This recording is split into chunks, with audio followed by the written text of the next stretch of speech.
Viktor Frankl said, "Everything can be taken from a man but one thing, the last of the human freedoms. To choose one's attitude in any given set of circumstances, to choose one's way."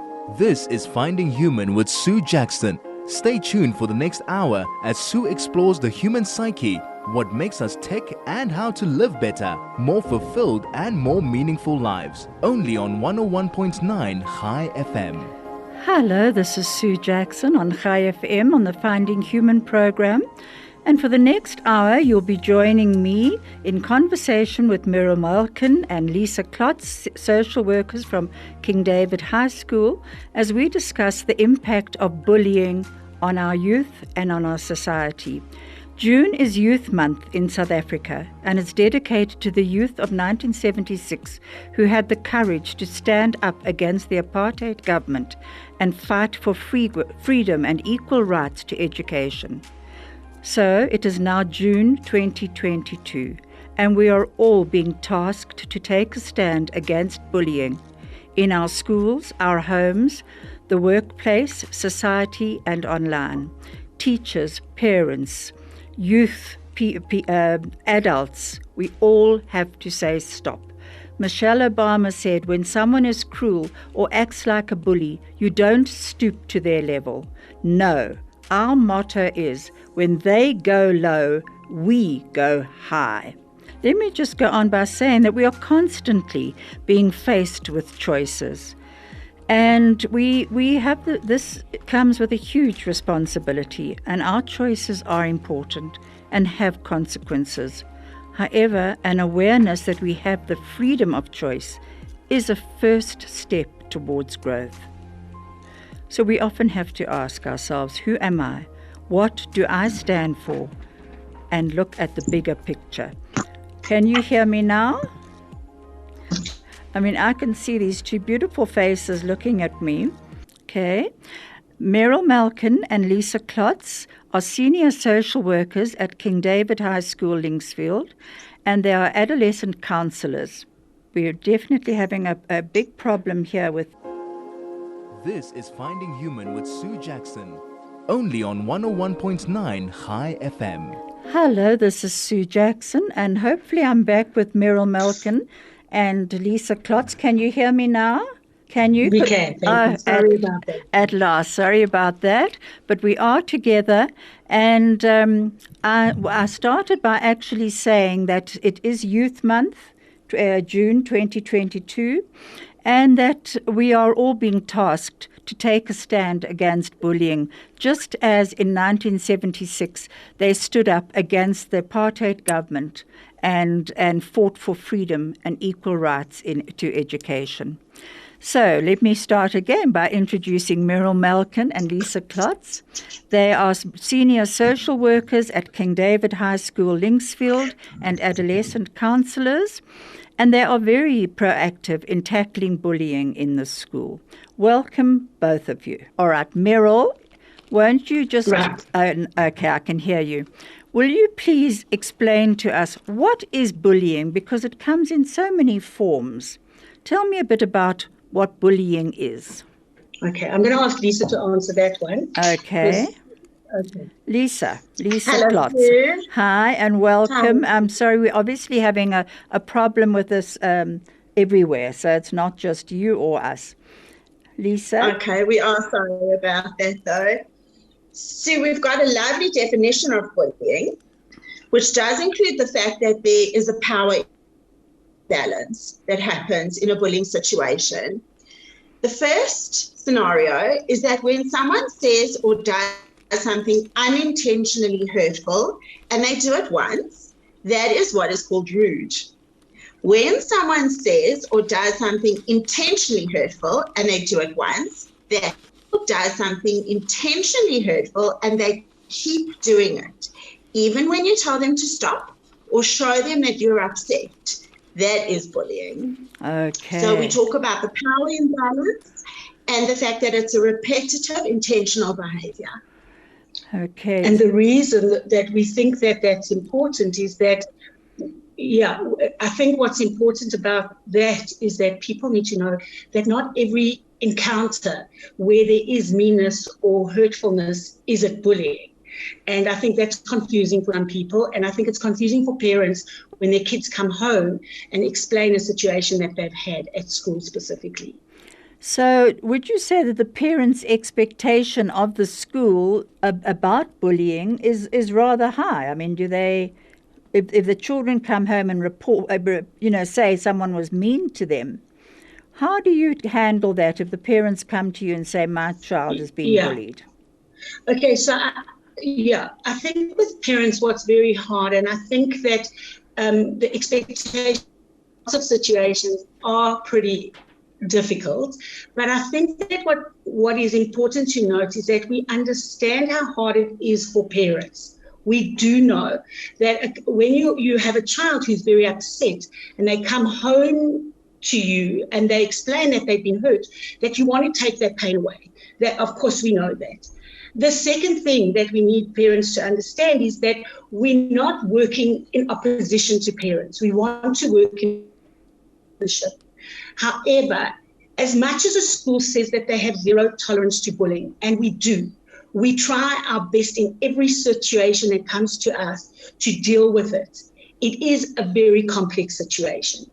And parents' expectations are that they phone us with an issue, our child's being bullied, or a child comes to us with a situation where they feel like they're bullied. And we know that we have to take this seriously. It's not that we don't.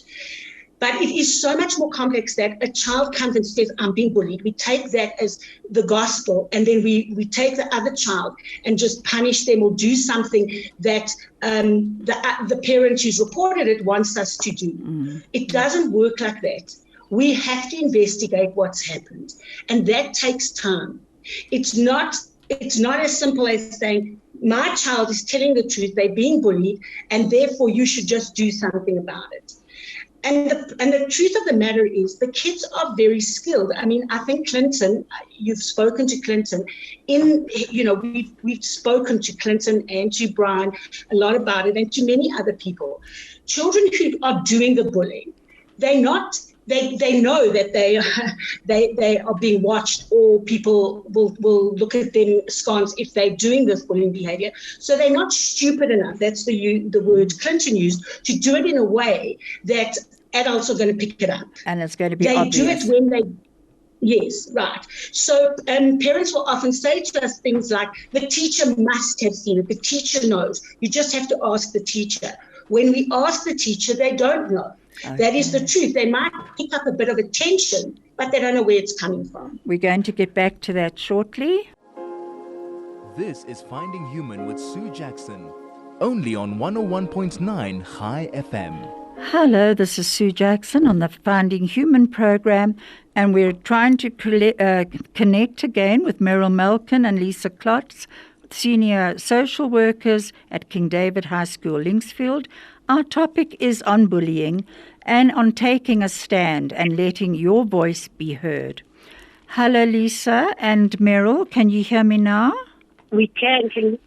Can you hear us? Yes, I can. We definitely have a bad line. It was working earlier, so I'm hoping it's your side. Okay, so we have discussed what bullying is. But yesterday I spoke to you, Meryl, and you said that bullying has changed and it's much more subtle. Tell me about that. Okay, so I think that in the past, what it was perceived as, or what people expected bullying to be, was something a little bit more simple.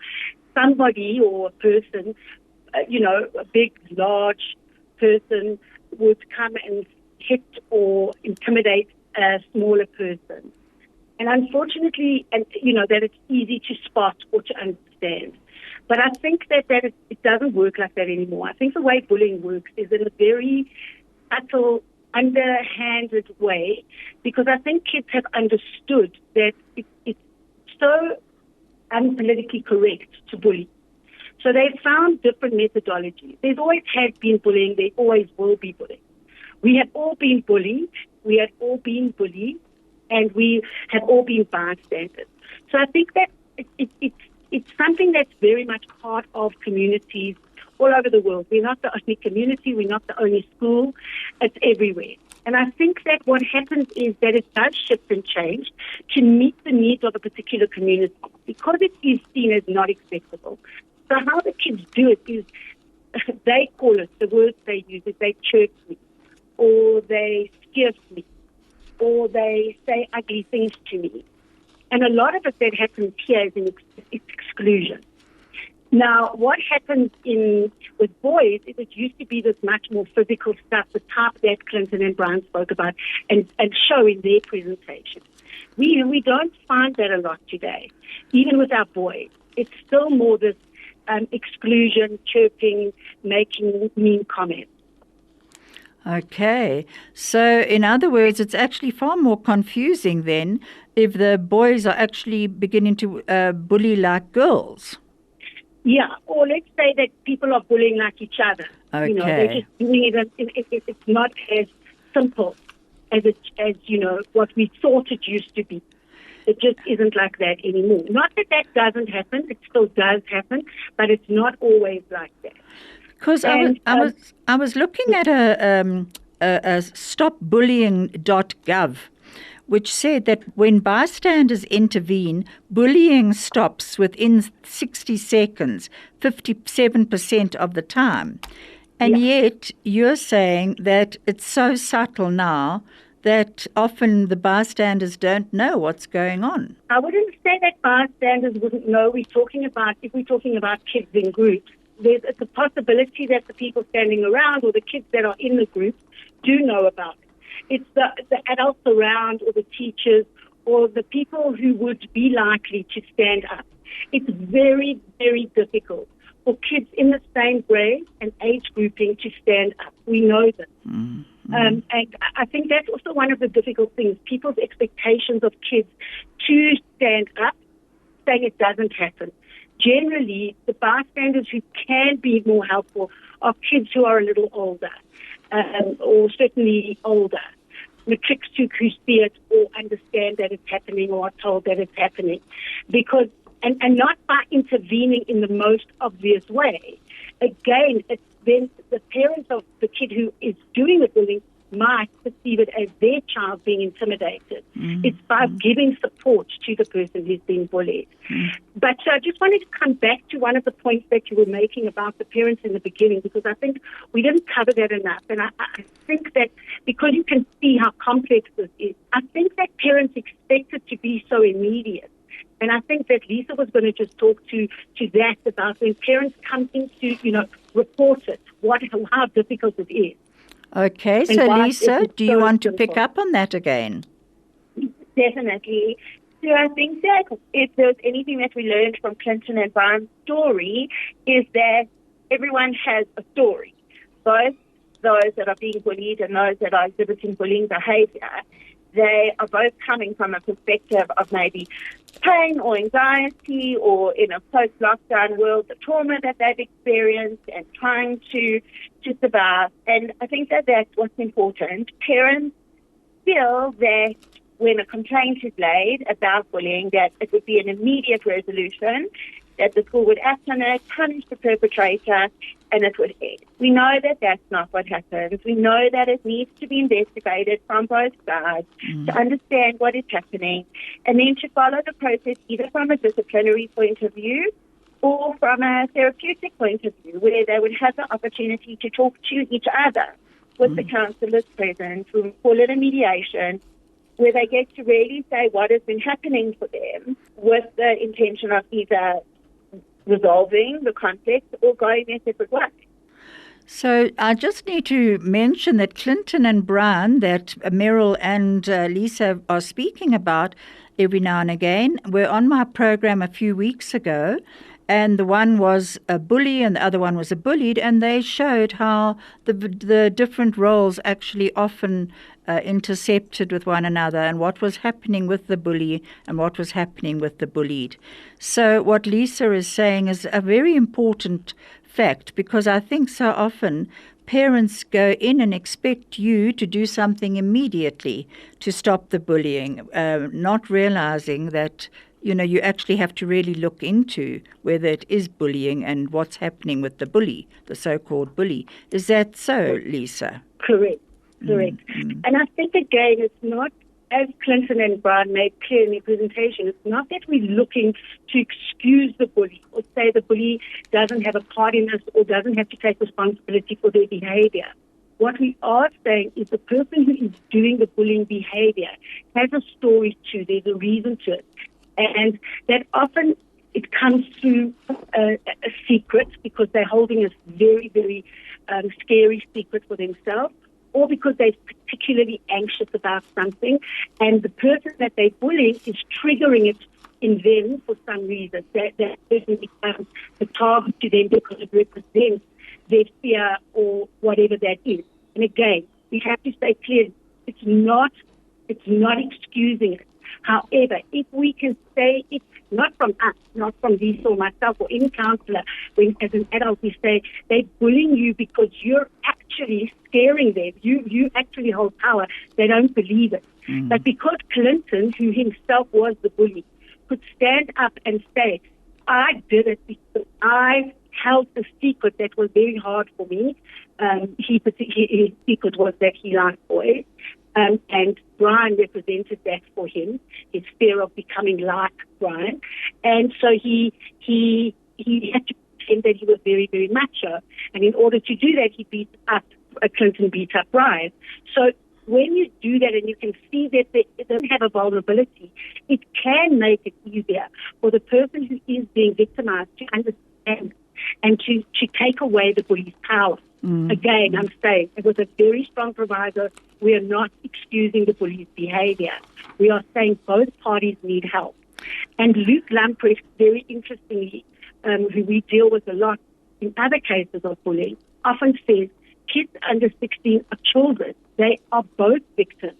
We have to look at both sides of the story. And so we need to be very aware that it doesn't just happen in a vacuum. We can't just say, this is the bully, we're going to punish him, and again, we're going to target him in the same way other people might, and then cause the bullying to carry on. We have to do it very sensitively. And it reminds me of something that Rumi said. No, actually it was Socrates who said, be kind, for everyone you meet is fighting a hard battle. Exactly. And even more so, as Lisa alluded to, with lockdown, we know that every person is fighting a huge battle. And again, to come back to the parents, when we do deal with bullying, and again, Lisa and we're not blaming parents, we know how hard it is. When we try to phone the parent of the child who has been identified who's somebody who is, and I'm going to use the word, exhibiting bullying behavior, we don't want to just label this person as a bully forever, because nobody is a bully forever.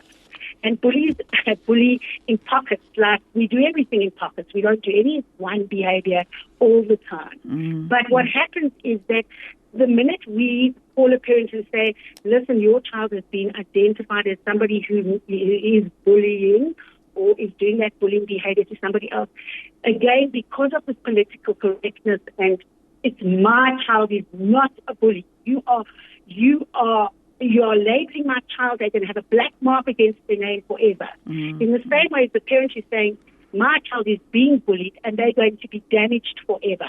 They're the victim. You're making them a victim. Nothing is forever. If we can identify that this is behavior, that if we can stop and change and help both parties to look at and overcome, we then are winning. And the bully is not going to be a bully forever. If we can understand what's making them anxious enough, fearful, scared, hurt enough to be bullying somebody else, we can then get to the bottom of it and really help that person not be a bully forever.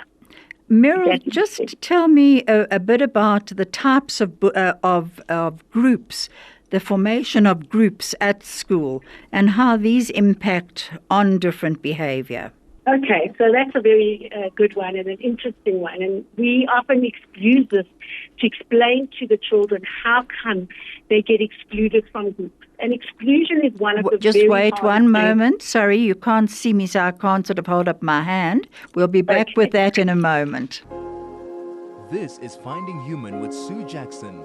only on 101.9 High FM. Hello, this is Sue Jackson on the Finding Human program, and I'm back with Meryl Malkin and Lisa Klotz, and we are discussing the different various types of bullying and also the groups that are often formed at school. Just tell me, and Meryl was about to start talking about exclusion. Tell me a bit about that, Meryl. Okay, so Lisa will explain what happens and why it becomes such a problem, and then I'll explain how these groups form. Okay, Lisa? Thanks, Sue.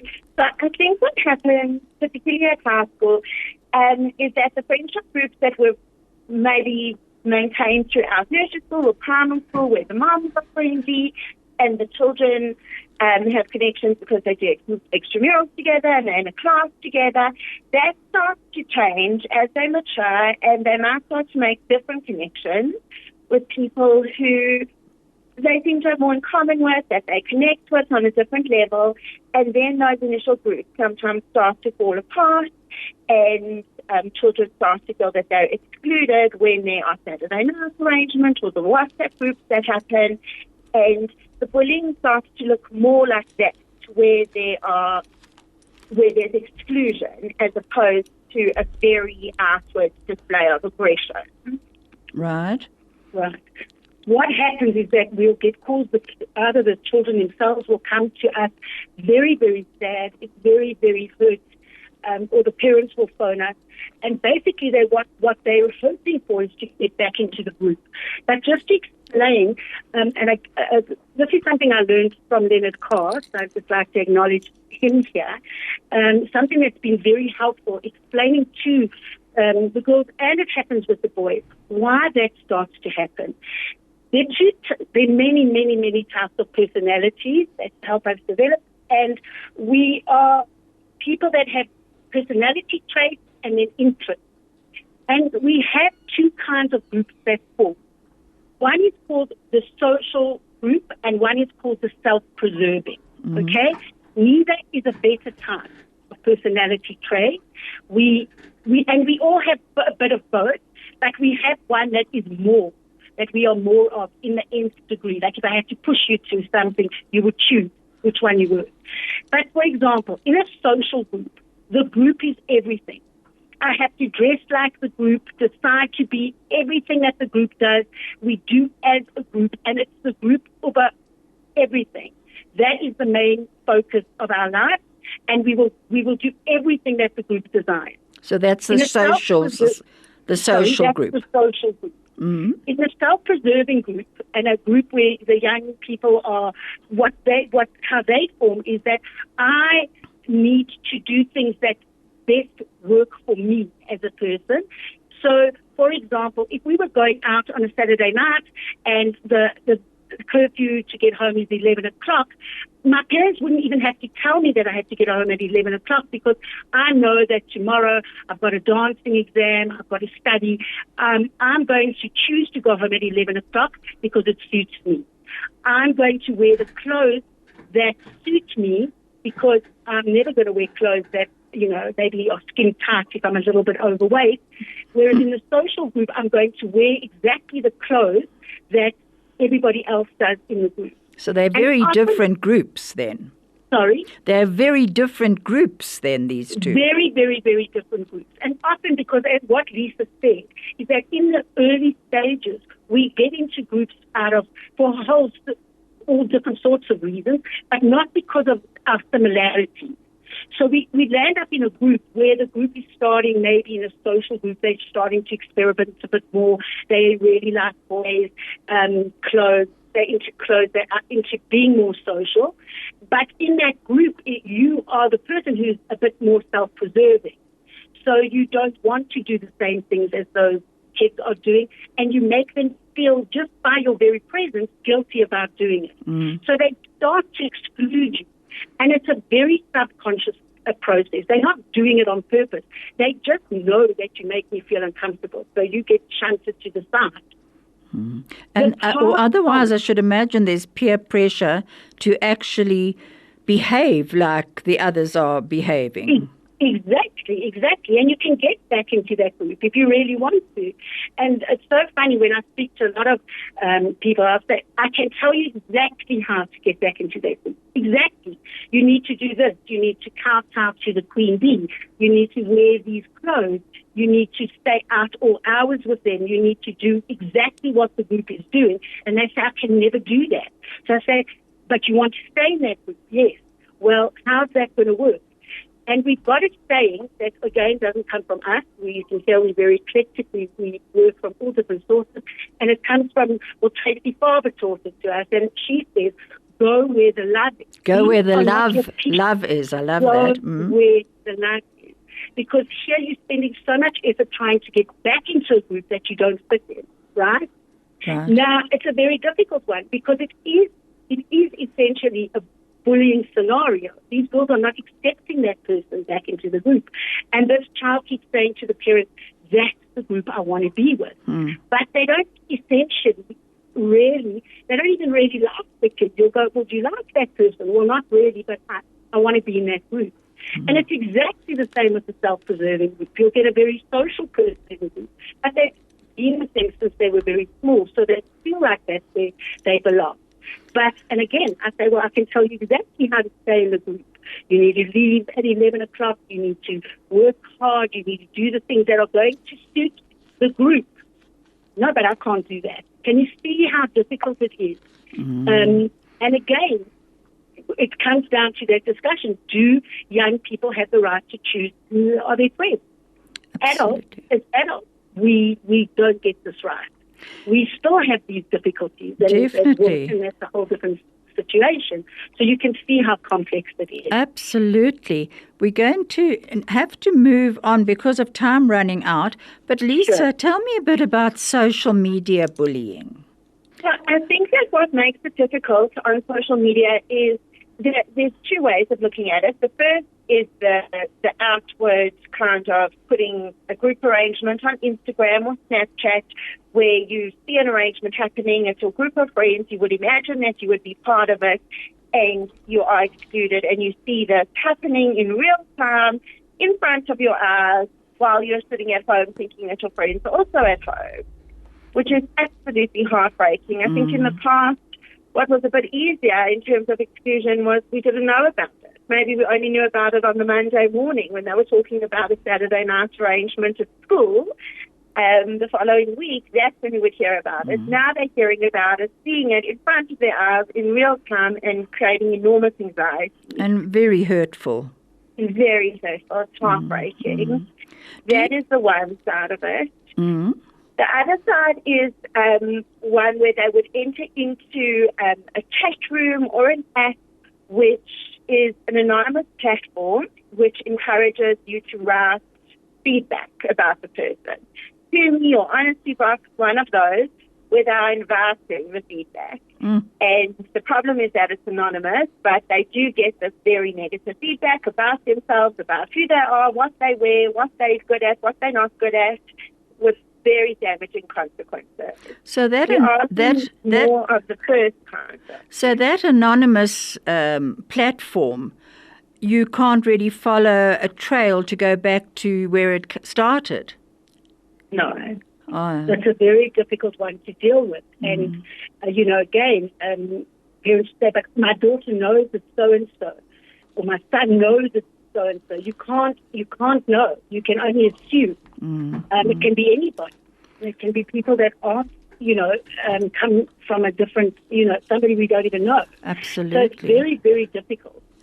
Even if they create platforms where there are only a few people that can come into them, you still don't know who it is. And that's why those platforms are called anonymous platforms. So it's very difficult to deal with that kind of bullying. All right, we're going to have to get back to that shortly. This is Finding Human with Sue Jackson, only on 101.9 High FM. Hello, this is Sue Jackson on the Finding Human program, and I'm back with Meryl Malkin and Lisa Klotz, social workers from King David High School in Linksfield, and we're talking about bullying. And Lisa was talking about social media bullying and how difficult it is to actually pinpoint where it's coming from, how incredibly hurtful it is to the person being bullied on it. You know what I have noticed, and this I direct to both of you, that just going through thinking about my own children, my grandchildren, that it seems to be depending on the year, what type of children are in that year. Do you find that? It's such an interesting question, and it's actually very anecdotal, so it's very hard, and I'm not sure if there's any research being done on it.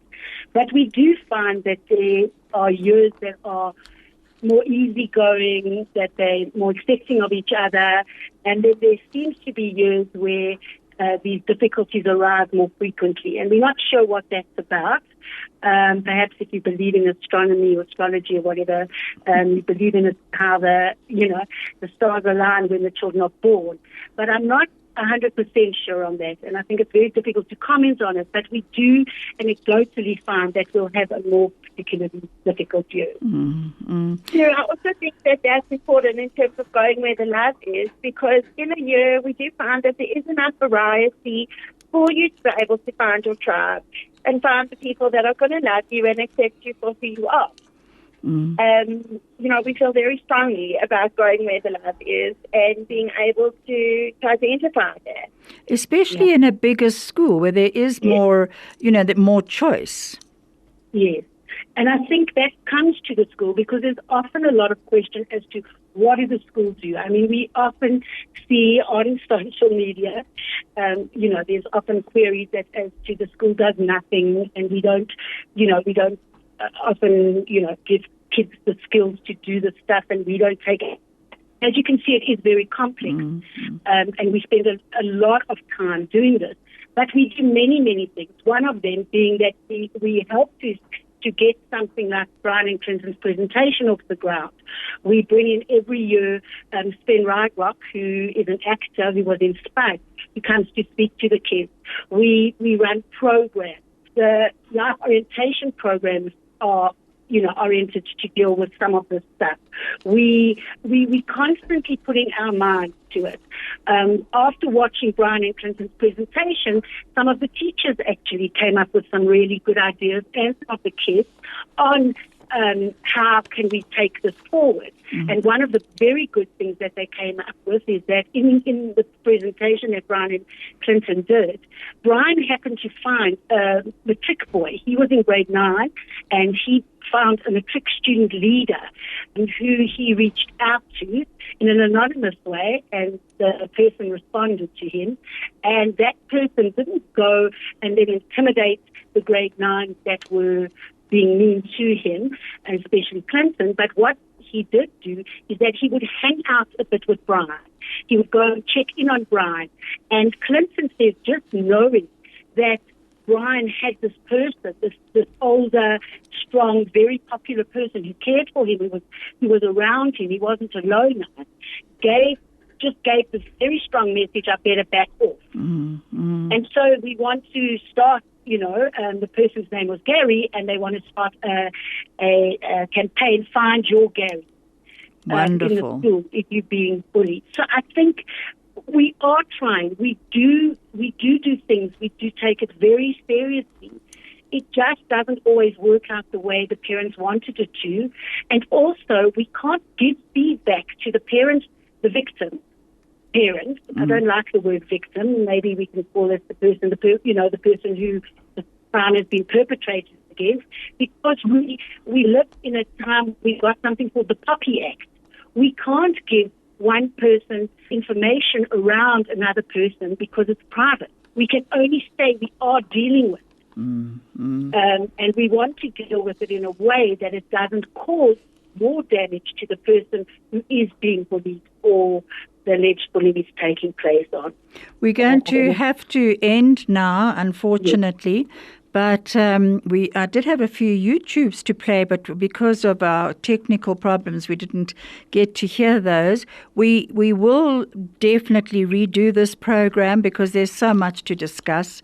But I would like to just thank you both so much for being on air and sticking on around while we all tried to work it out.